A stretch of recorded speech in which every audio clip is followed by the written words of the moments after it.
Si l'on résume des siècles de recherches scientifiques, on constate que les humains ont toujours cherché d'une manière ou d'une autre à établir la vérité sur eux-mêmes et sur le monde. Et il serait difficile de nier les progrès qu'ils ont accomplis en la matière.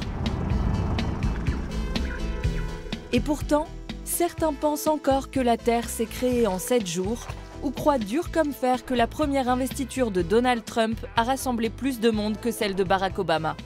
Et ce, alors qu'on a toujours pensé que... Si on ne s'appuie pas sur des faits avérés et reconnus par une large majorité, on ne risque pas d'avancer. D'un autre côté, dans certaines situations, on s'en sort très bien sans connaître la vérité. On dit souvent que l'évolution n'a que faire de la vérité. Mais alors, si on n'a pas toujours besoin de la vérité, est-ce que ça vaut la peine de se battre pour la sauver ?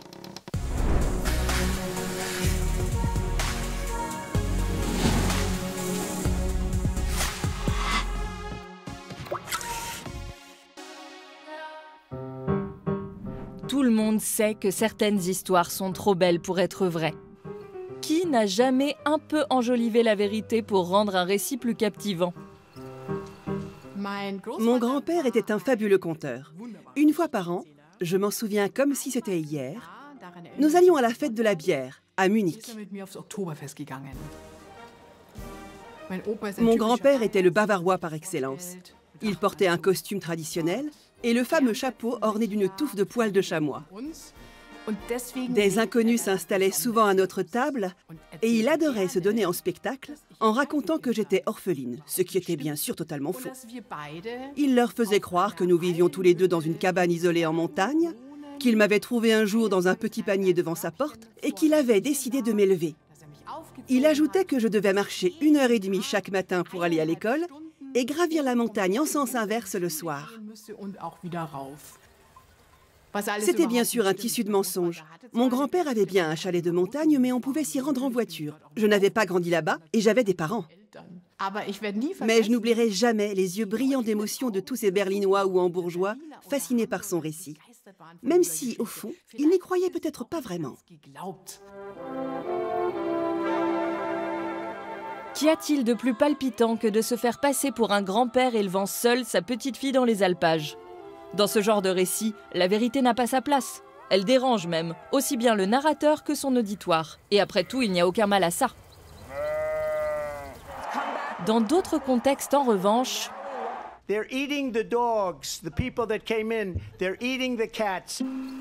en politique, mieux vaut tout de même que la vérité l'emporte sur les mensonges, non ? Et pourtant, personne ne l'a autant malmené que cet homme ces dernières années. Donald Trump a cumulé plus de 30 000 fausses déclarations durant son premier mandat et n'a fait qu'en rajouter pendant sa campagne électorale. You're allowed to rob a store as long as it's not more than $950. They're coming from jails, they're coming from mental institutions and insane asylums. He can take the life of the baby in the 9th month and even after birth. Et ce fut un succès, notamment grâce à une stratégie que les chercheurs qualifient avec tout le sérieux du monde de bullshit, autrement dit de baratin.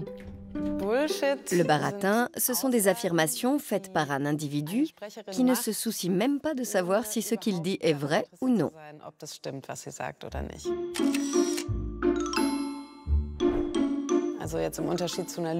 Contrairement au mensonge, où l'on sait pertinemment que l'on fait circuler une fausse information dans l'intention de tromper, le baratin repose sur un tout autre mécanisme. En général, celui qui en use cherche avant tout à atteindre un objectif, à exercer un pouvoir sans se préoccuper de la véracité de ses propos. Pour résumer, un mensonge est faux, tandis que le baratin se moque de la vérité. Mais au fond, qu'est-ce que la vérité ? Comment peut-on la définir ?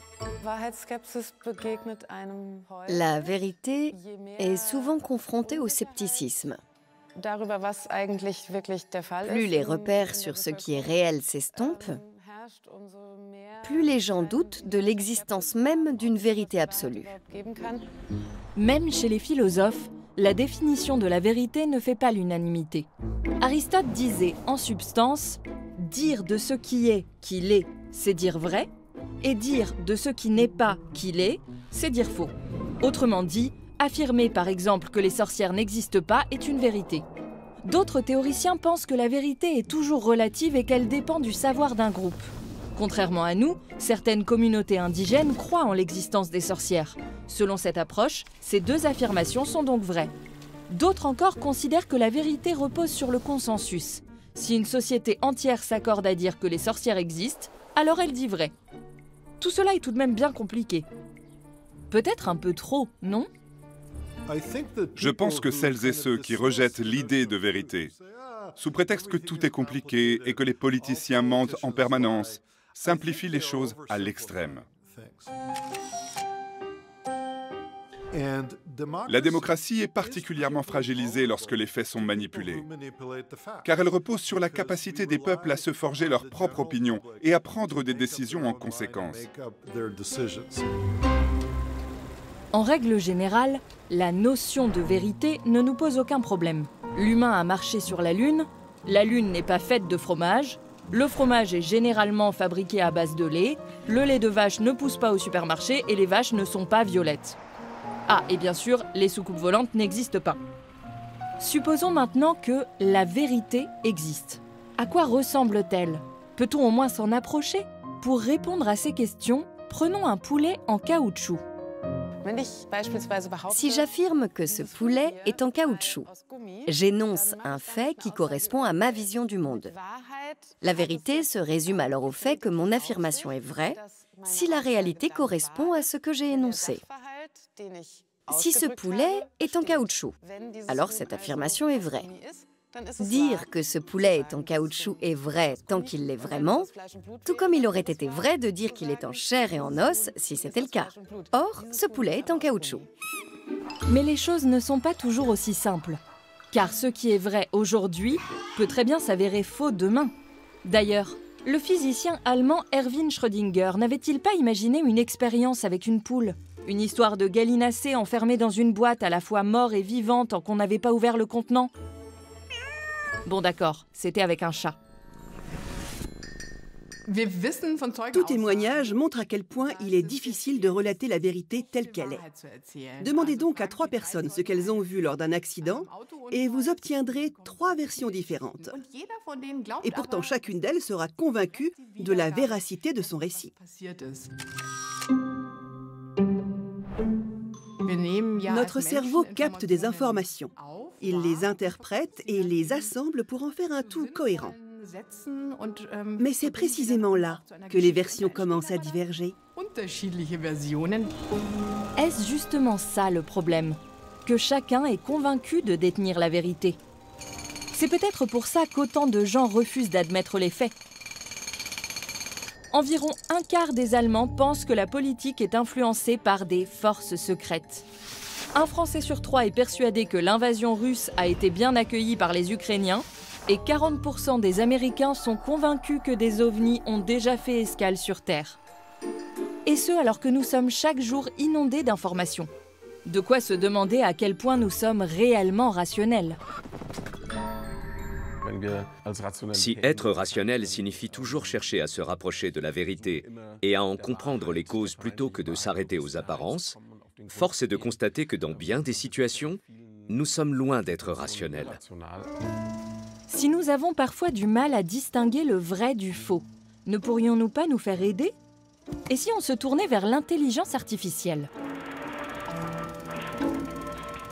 Si on observe les algorithmes, on voit que techniquement parlant, il est très difficile de s'assurer qu'ils restent fidèles à la réalité.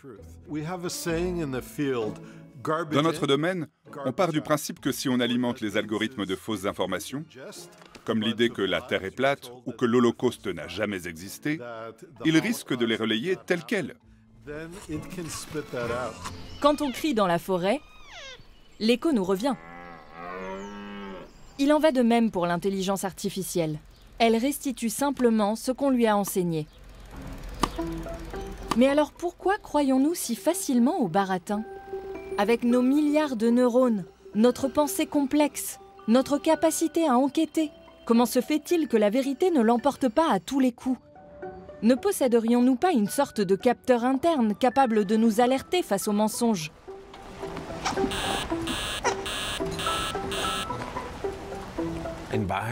Je ne pense pas que nous possédions un capteur interne à proprement parler. En revanche, nous sommes en mesure de repérer tout ce qui ne colle pas avec notre vision du monde.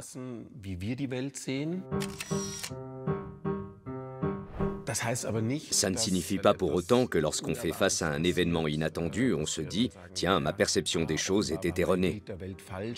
Le problème avec la vérité, c'est que notre cerveau traite les informations vraies et fausses exactement de la même façon. Il ne cherche pas à savoir si elles sont exactes, mais simplement si elles correspondent à ce que nous savons déjà. Le tri des informations se fait donc selon d'autres critères. On pourrait comparer le fonctionnement du cerveau à une boîte noire inversée. Normalement, on introduit une information d'un côté de la boîte et il en ressort un résultat de l'autre, sans que l'on sache ce qui s'est passé à l'intérieur. Mais avec notre cerveau, c'est l'inverse, car il est enfermé dans cette boîte noire sans avoir accès au monde extérieur. Il ne reçoit que des signaux nerveux issus de nos sens. C'est un peu comme si quelqu'un frappait sur la boîte et que le cerveau, prisonnier à l'intérieur, devait deviner ce qui se passe dehors à partir de simples vibrations. Et comme tous ces stimuli risquent de nous plonger dans une confusion totale, notre cerveau emprunte toujours les mêmes chemins dans ce labyrinthe d'informations. Les heuristiques. Les heuristiques sont des raccourcis mentaux, des sortes d'autoroutes de la pensée. Par exemple, si je dessine 2 points, un trait puis un autre trait, beaucoup y verront immédiatement un visage. C'est un exemple typique de reconnaissance des formes. Ok, parfois cela peut nous induire en erreur. Mais ce sont justement les heuristiques qui transforment notre cerveau en une machine ultra performante. Sans elles, nous serions quasiment incapables de fonctionner. Ou alors nous serions très très lents. Imaginez que vous êtes sur un court de tennis et que votre adversaire s'apprête à servir. L'objet qu'il tient en main est très probablement une balle de tennis. Vous ne le discernez pas totalement car il est en partie caché par ses doigts. Et pourtant, pour vous, il est évident que ça ne peut être qu'une balle de tennis. Votre cerveau part du principe que dans ce contexte, il ne peut s'agir que de ça. Mais est-ce que tout ce qui est petit, rond et jaune est forcément une balle de tennis ? D'un point de vue purement sensoriel, on pourrait tout aussi bien imaginer qu'il s'agit d'un citron. Ces autoroutes cérébrales pourraient-elles expliquer pourquoi nous croyons sans cesse à des mensonges ? Parce que nous tirons des conclusions hâtives à partir d'un nombre limité d'informations ? Ces raccourcis conduisent souvent à des jugements erronés. Dans le jargon, on parle de biais cognitif ou de distorsion cognitive pour désigner le fait que notre perception et notre façon de penser sont constamment altérées. Il ne s'agit pas seulement d'une imprécision aléatoire, comme si on visait une cible en la ratant à chaque fois, en tirant tantôt trop haut, tantôt trop bas, trop à gauche ou trop à droite. Un biais cognitif, c'est un peu comme un fusil dont le canon serait tordu dans une direction précise et qui vous amènerait systématiquement à tirer du même côté. Nos erreurs de perception ne sont donc pas dues au hasard, mais suivent un schéma systématique, comme une tireuse qui viserait toujours du même côté. C'est notamment le cas avec le biais de supériorité illusoire, qui désigne notre tendance à nous croire ultra performants dans certains domaines. Par exemple, les hommes se perçoivent souvent comme des conducteurs au-dessus de la moyenne. Or, d'un point de vue statistique, c'est impossible. Un autre exemple est l'effet du choix par défaut. Les gens privilégient souvent l'option qui ne requiert aucune participation active de leur part. Prenons le cas du don d'organes en Allemagne.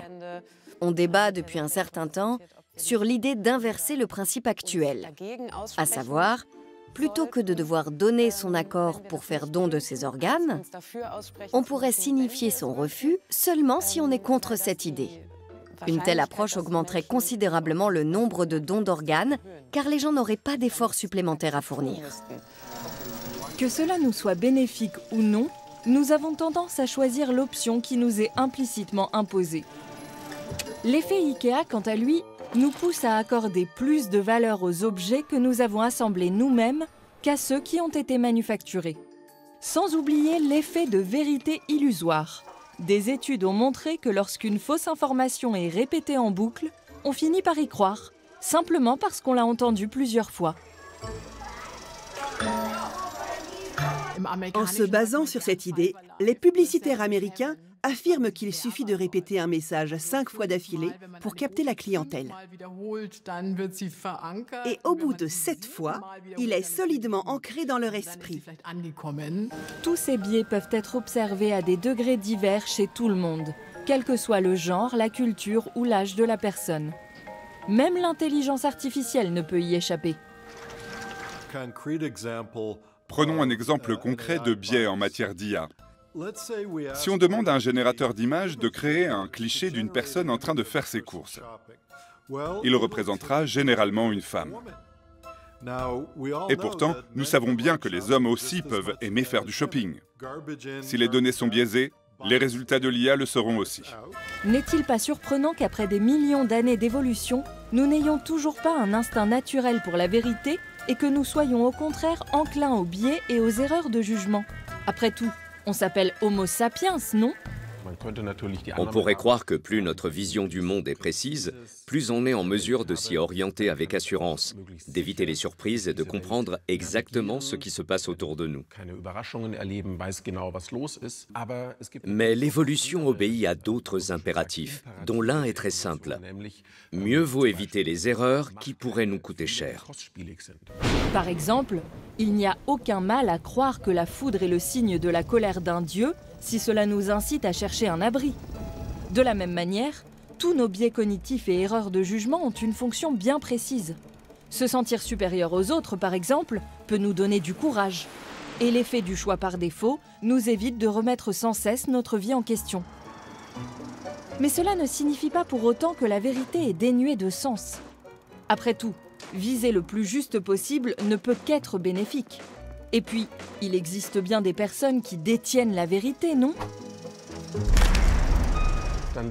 C'est là qu'intervient le fameux effet boomerang. Imaginons 2 personnes assises à ma droite et à ma gauche. Celle à droite affirme qu'elle ne croit pas au réchauffement climatique dû à l'activité humaine. Celle à ma gauche, peut-être un militant écologiste, réagit immédiatement en disant que c'est faux et qu'elle peut lui fournir des tonnes de faits. Des modèles climatiques A, B, C, D, E, etc. Si on adopte cette approche, on déclenche presque à coup sûr un effet boomerang. Car ce qui va probablement se passer, c'est que la personne à ma gauche va préparer intérieurement ou au cours de la conversation des arguments pour prouver à l'autre qu'il a tort. Et dans ce cas, on s'accroche d'autant plus à ses propres convictions. La quête de vérité ne serait-elle donc qu'un mirage, une douce illusion romantique? Une étude sur les fake news menée durant la pandémie de Covid-19 a montré que les personnes réceptives à la désinformation réévaluaient leur perception des choses après une vérification des faits. Mais cet effet s'estompait rapidement au point de devenir imperceptible après quelques semaines. Établir la vérité demande un travail constant et acharné. La recherche de la vérité est ardue et complexe. Elle demande du temps et un investissement considérable. Alors que le baratin, lui, va droit au but et se résume souvent à une histoire bien ficelée. Le secret d'un bon récit, c'est sa capacité à capter le public. Il doit être simple et facile à suivre. On parle même de concentration ludique, car écouter une histoire ne demande pas beaucoup d'efforts. Et surtout, elle permet de relier les informations entre elles pour en faire un tout cohérent. Bien sûr, nous ne croyons pas à toutes les histoires qu'on nous raconte, mais elles restent malgré tout ancrées dans notre mémoire. Comme « Il était une fois une fillette au chaperon rouge qui s'aventura dans la forêt ». Nous aimons tous raconter des histoires palpitantes, quitte à parfois en rajouter un peu. Il existe une expérience très célèbre qui illustre parfaitement la tendance humaine à chercher du sens au mouvement et à l'action. On montre une vidéo où des formes géométriques, comme un petit triangle, un petit cercle et un grand triangle, se déplacent. Lorsqu'on demande aux spectateurs ce qu'ils voient, leurs réponses sont souvent surprenantes. Beaucoup y perçoivent un couple poursuivi par un rival jaloux. D'autres imaginent un frère et une sœur aux prises avec une sorcière maléfique. Ils s'inventent tout un récit à partir de simples formes en mouvement. Seuls 30% des participants décrivent purement et simplement ce qu'ils voient, à savoir des figures géométriques qui bougent. Les récits nous aident à trier les informations. Pas étonnant que nous adorions raconter des histoires sur tout et n'importe quoi. Notre nouvelle voiture, nos vacances, notre enfance ou encore notre premier amour. Pour qu'un récit tienne debout, il faut 5 ingrédients indispensables. On a d'abord besoin d'un héros ou d'une héroïne, un personnage central au cœur de l'intrigue. Ensuite, il nous faut un conflit, un problème à résoudre, car tout bon récit débute par une querelle. On a ensuite besoin d'un cadre, un espace narratif où vont naître le suspense et les émotions. Puis, il nous faut aussi une raison valable pour raconter cette histoire.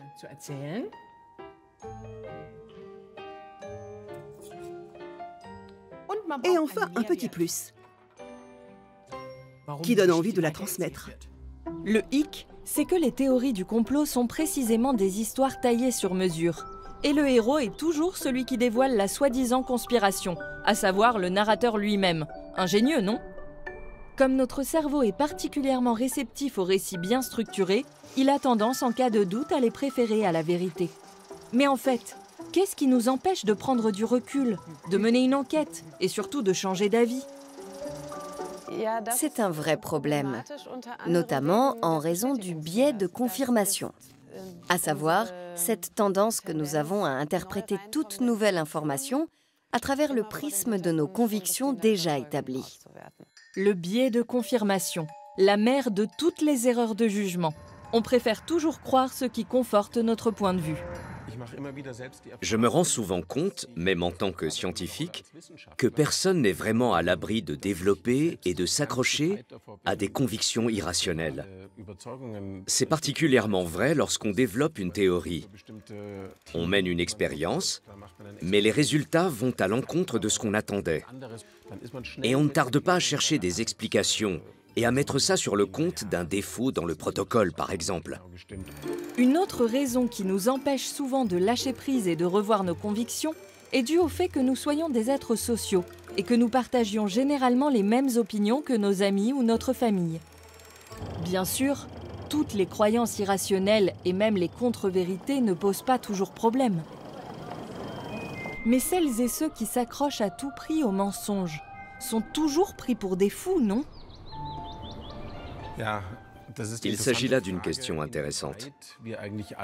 Dans quelle mesure sommes-nous prédisposés à la folie ? D'une certaine manière, nous sommes toutes et tous un peu fous. Mais ça ne signifie pas pour autant que nous sommes tous malades. Même celles et ceux qui se considèrent comme totalement sains d'esprit et totalement rationnels ont une certaine propension à se détacher de la réalité.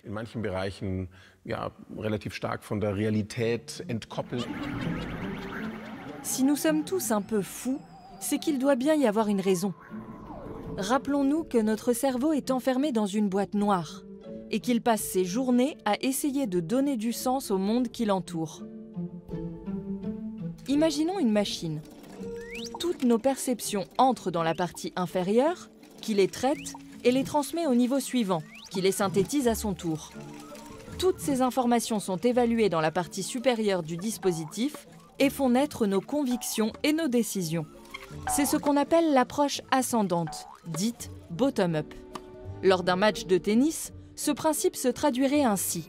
La balle déclenche une impulsion nerveuse, le cerveau détermine sa position, calcule sa vitesse, sa direction, la force de l'impact, etc. Autrement dit, je vois la balle arriver vers moi, j'en calcule la trajectoire et j'adapte mes mouvements pour la renvoyer. Sauf qu'entre-temps, la balle serait déjà passée. Notre cerveau pourrait aussi fonctionner autrement. Je peux simplement partir du principe que je connais la façon de jouer de mon adversaire. Donc, à partir de ces informations préalables, mon cerveau peut anticiper la trajectoire la plus probable de la balle. Il s'agirait alors du schéma inverse, à savoir l'approche descendante ou top-down. Plutôt que de tout analyser en temps réel, le cerveau se réfère à nos convictions pour anticiper et guider nos actions. Une stratégie efficace, tant qu'un imprévu ne vient pas tout chambouler. Cette approche nous permet, pour ainsi dire, d'avoir toujours une longueur d'avance sur la réalité. À vrai dire, notre cerveau est capable de faire les deux. Mais s'il parvient à traiter efficacement tous les stimuli qu'il reçoit, c'est surtout grâce à l'approche top-down. À l'heure actuelle, on considère notre cerveau comme une machine à anticiper. Une machine à anticiper? Certes, mais pour fonctionner, elle a besoin de repères et de certitudes qu'elle ne peut pas remettre en question au moindre imprévu. N'est-ce pas aussi le cas avec l'intelligence artificielle? À ceci près qu'au lieu de conviction, l'IA s'appuie sur des algorithmes. Les algorithmes dits à moderne fonctionnent selon l'approche bottom-up. Ils intègrent une quantité massive de données au sein de réseaux de neurones complexes où des milliers de paramètres interagissent jusqu'à la production d'un résultat. Dans l'idéal, on aimerait pouvoir y intégrer des règles claires, comme toujours dire la vérité ou ne pas exagérer. Mais en pratique, on ne sait pas comment s'y prendre, car l'approche bottom-up reste à ce jour la plus efficace. Sans l'approche top-down, c'est-à-dire sans nos convictions, qu'elles soient justes ou non, nous serions incapables de nous y retrouver. Mais dès que nos certitudes sont mises à mal, c'est l'amygdale, souvent qualifiée de centre de la peur du cerveau, qui s'active, comme si on se sentait physiquement menacé. Si notre machine à anticiper détecte une erreur, cela génère du stress. Mais que se passe-t-il si celui-ci devient trop intense? Un modèle souvent utilisé pour expliquer l'apparition de délires schizophréniques se fonde sur un excès d'erreurs de prédiction, ce qui engendre de l'incertitude et du stress. Le cerveau tente alors de donner du sens à ces stimuli en leur trouvant une explication. La personne peut par exemple se dire « Si je perçois ces anomalies, c'est que quelqu'un essaie de m'envoyer un message. » Tout lui paraît évident. Elle a le sentiment que quelqu'un l'épie, lui envoie des signes ou tente de l'avertir d'un danger. Faute de prédiction, ces idées délirantes donnent un sens à ce qui reste incompréhensible. C'est là toute l'utilité de la folie. D'autant que, pour être honnête, la frontière entre folie et normalité est loin d'être claire. Un individu qui ne se méfie jamais de personne et qui n'imagine même pas que d'autres puissent être contre lui, passerait sûrement pour quelqu'un de naïf. Vu sous cet angle, un brin de paranoïa peut s'avérer utile, voire constituer un véritable atout. Cela dit, il ne faut pas croire que seules les illusions ou la paranoïa nous sont bénéfiques. Sans un minimum de vérité, nous serions tout aussi perdus. En philosophie, on part du principe que la vérité a une utilité bien concrète. Certaines erreurs de jugement se paient immédiatement. Par exemple, si quelqu'un est convaincu qu'un feu rouge indique qu'il peut avancer, ça risque de mal finir. Et avec ce genre de croyance, on ne va pas très loin. Et même lorsqu'on doute de ce qui est vrai, au milieu de cette kyrielle de mensonges et d'illusions, la vérité nous rappelle qu'il ne faut jamais renoncer à la chercher. Chacun peut voir midi à sa porte, mais sans la notion de vérité, nous perdrions tous nos repères. Ça ne signifie pas pour autant qu'on peut être certain de son existence, mais elle reste malgré tout un repère essentiel. Pas question de renoncer à la recherche de la vérité. Ce n'est d'ailleurs pas un hasard si nous nous battons souvent pour la sauver. Et même quand elle nous paraît superflue, elle n'en reste pas moins fondamentale.